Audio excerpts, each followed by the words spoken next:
हमारे सिलेबस का पहला टॉपिक है पाषाण काल। तो चलिए हम आज इस पर देखते हैं कितने इम्पोर्टेंट क्वेश्चंस हैं जिनका रिवीजन हम बहुत फास्ट करेंगे। रॉबर्ट ब्रूस फ्रूट थे ये भूवैज्ञानिक एवं पुरातात्विकविद थे। भारतीय प्राक इतिहास का पिता रॉबर्ट ब्रूस फ्रूट को ही कहा जाता है।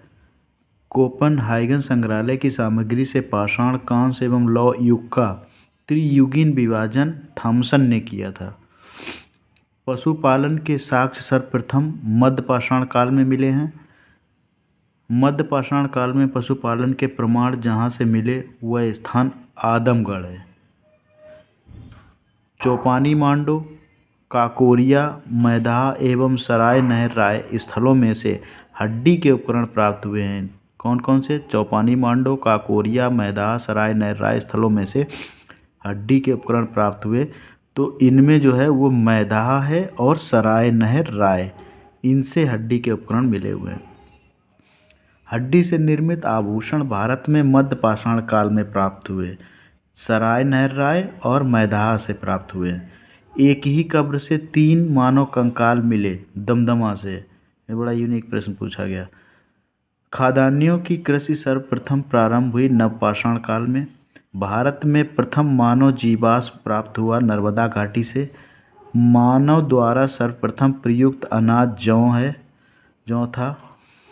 भारतीय उपमहाद्वीप में कृषि के प्राचीनतम साक्ष्य लौरा देव से मिले। इंपॉर्टेंट प्रश्न है, हमेशा याद रखिए, कई बार परीक्षाओं में पूछा जा चुका है ये। औदय, बोरी, बागोर तथा लखनिया से मध्य पाषाण काल में पशुपालन के प्रमाण मिले, ये बागोर से मिले हैं। पुरा पाषाण युग, नव पाषाण युग तथा ताम्र पाषाण युग और लौह युग में से चाल्कोलिथिक युग कहा जाता है। ताम्र पाषाण युग को चाल्कोलिथिक युग भी कहा जाता है।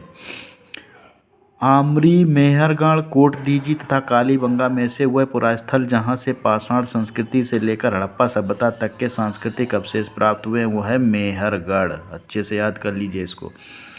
नबदा टोली का उत्खनन करवाया था HD सांकलिया ने।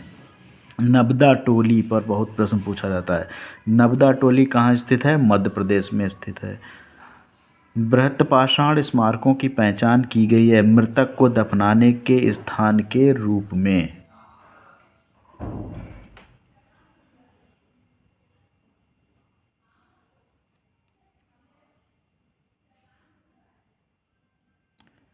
चलिए अब आगे देखते हैं। राख का टीला बुदिहाल, संगनकल्लू, कोल्डिहाबा तथा ब्रह्मगिरी में से किस नवपाषाणिक स्थल से संबंधित है? वह संगनकल्लू, याद रख लीजिए इसको। राख का टीला कई बार पूछा गया प्रश्न। भारत में सर्वाधिक शैल चित्र प्राप्त हुए हैं भीमबेटका से। कहाँ से प्राप्त हुए हैं? भीमबेटका से।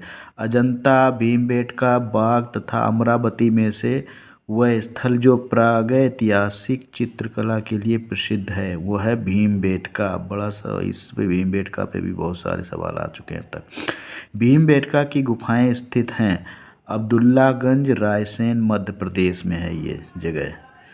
भारतीय पुरातत्ववेत्ता जिसने पहली बार भीमबेटका गुफा को देखा था और उसके शैल चित्रों के प्रागैतिहासिक महत्व को समझा, उस व्यक्ति का नाम है BS बांककर। BS बांककर, इसको अच्छे से याद कर लीजिए।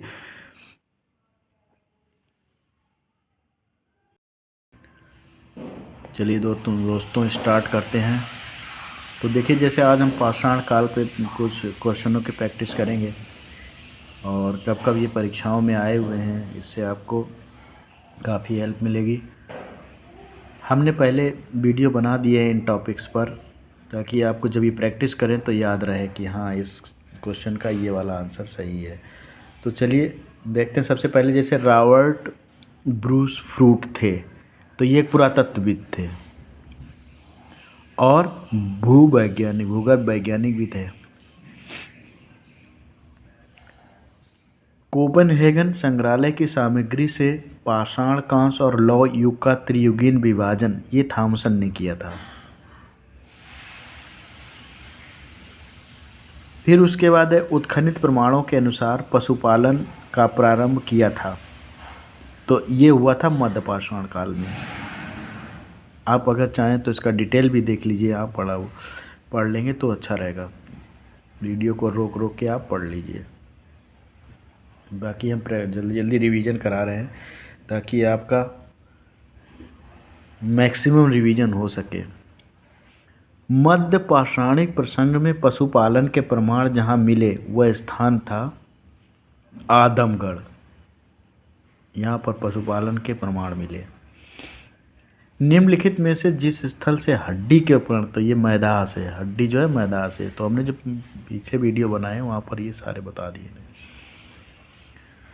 हड्डी से निर्मित आभूषण भारत में मध्य पाषाण काल के संदर्भ से ही प्राप्त हुए, वो है मैदाह। हड्डी वाला जहाँ प्रश्न आए समझ लीजिए मैदाह से मिला। फिर है एक ही कब्र से 3 का मानव कंकाल, हमने बताया था पिछली वाली वीडियो में, तो ये दमदमा से मिला है। कहाँ से मिला? दमदमा से।